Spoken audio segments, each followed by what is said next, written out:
बच्चों कैसे हो आप सब। हमारे चैनल एमके कोचिंग सेंटर 99 में आप सबका स्वागत है बच्चों। आज हम क्लास 10 का फिजिक्स का पार्ट नंबर 3 चैप्टर नंबर 10 का प्रकाश का परावर्तन का पार्ट नंबर 3 बच्चों आप सबको बताने जा रहे हैं। बहुत ही ईजी तरीके से बच्चों, ये बहुत बार एग्जाम में पूछा गया है। यहाँ से कम आप सब 95 इसमें पा जा सकते हैं। फिजिक्स में कम से कम यहाँ से आप सब यहाँ से 4-5 क्वेश्चन आते हैं बच्चों। ठीक, आप सब बहुत आसान से कर सकते हैं बच्चों। चलो बच्चों शुरू करते हैं आज का हमारा टॉपिक।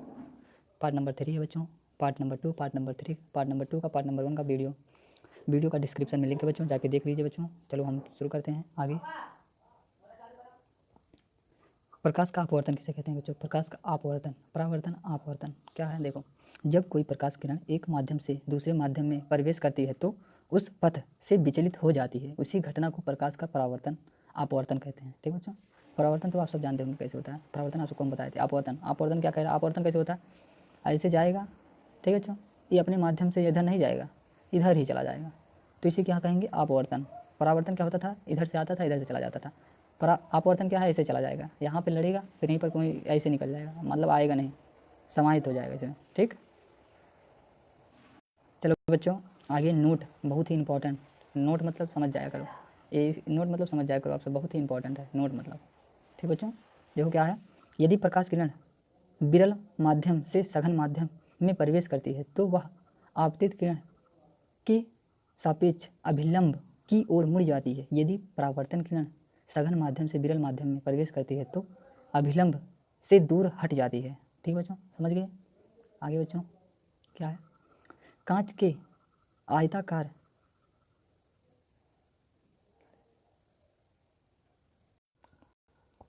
आयताकार स्लोब से अपवर्तनांक, कांच के आयताकार स्लोब लोब के अपवर्तनांक क्या है? जब आपतित किरण ए बी बना लो, पहले ए बी कह रहा है ना, तो एक रेखा लो, इसे ए बना लो, इसे बी बना लो। ठीक, बी सतह से टकराती है, इस पे जब टकराती है, ठीक, तो किरण कांच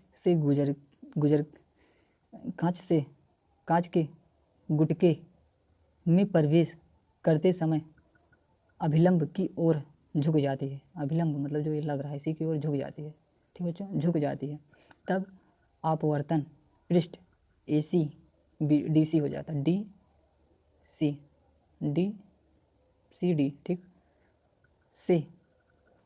से होता है, तो प्रकाश किरण सघन माध्यम से विरल माध्यम में जाती है। इसी प्रकाश किरण अभिलंब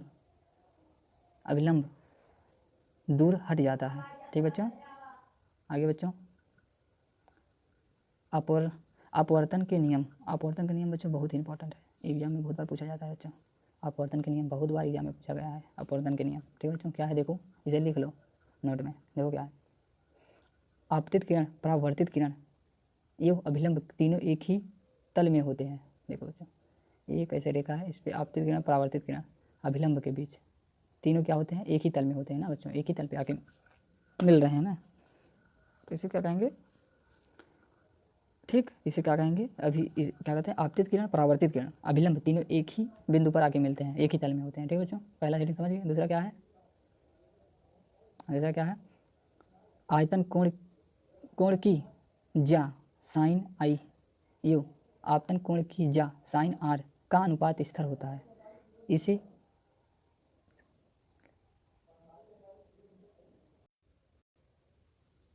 इसी को स्नेल का अपवर्तनांक नियम कहते हैं, भी कहते हैं। ठीक बच्चों, यदि आपतन कोण आई हो और परावर्तन कोण आर हो तब साइन आई बटा साइन आर स्थिरांक होता है। ठीक बच्चों, जैसे बच्चों देखो समझो, एक रेखा, इस पे ये किरण है, इस पे ये क्या है? आई है, ये क्या है? आर है, ये जाने वाला किरण है, ये आपतित किरण है, ये परावर्तित किरण है। ठीक बच्चों, साइन आई बराबर साइन आर नियतांक स्थिरांक होता है। ठीक बच्चों, आगे क्या है बच्चों? इस स्थिरांक के मान को दूसरे माध्यम या पहले माध्यम के सापेक्ष अपवर्तनांक कहते हैं। ठीक बच्चों, आगे अपवर्तनांक किसे कहते हैं? ठीक, ये देखो बच्चों, अपवर्तनांक किसे कहते हैं? देखो, किन्हीं दो माध्यमों के लिए होने वाली दिशा परिवर्तन के विस्तार को अपवर्तनांक के रूप में व्यक्त किया जाता है। एक प्रकाश किरण एक माध्यम से दूसरे माध्यम में प्रवेश करती रहती है। माध्यम एक में प्रकाश की चाल v1 तथा माध्यम 2 में प्रकाश की चाल v2 है आगे, तब माध्यम 2 का माध्यम 1 के सापेक्ष अपवर्तनांक माध्यम 1 में प्रकाश की चाल माध्यम 2 में प्रकाश की चाल एक अनुपात द्वारा व्यक्त किया जाता है। इसे n2 से प्रदर्शित करते हैं। ठीक बच्चों, अपवर्तनांक किसे प्रदर्शित करते हैं?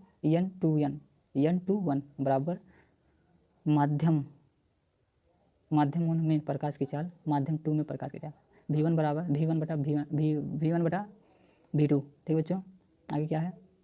इसी प्रकार n12 बराबर माध्यम प्रकाश 2 में प्रकाश की चाल माध्यम 1 में प्रकाश की चाल c बराबर v। नोट क्या है? नोट बच्चों बहुत इंपॉर्टेंट होता है, सब आप सब याद कर लो। यदि माध्यम 1 निर्वात तथा वायु है तब माध्यम 2 का अपवर्तनांक निर्वात के सापेक्ष माना जाता है। यह माध्यम का निरपेक्ष अपवर्तनांक कहलाता है। यदि वायु में प्रकाश की चाल c तथा माध्यम में प्रकाश की चाल v हो तब माध्यम का अपवर्तनांक n होगा।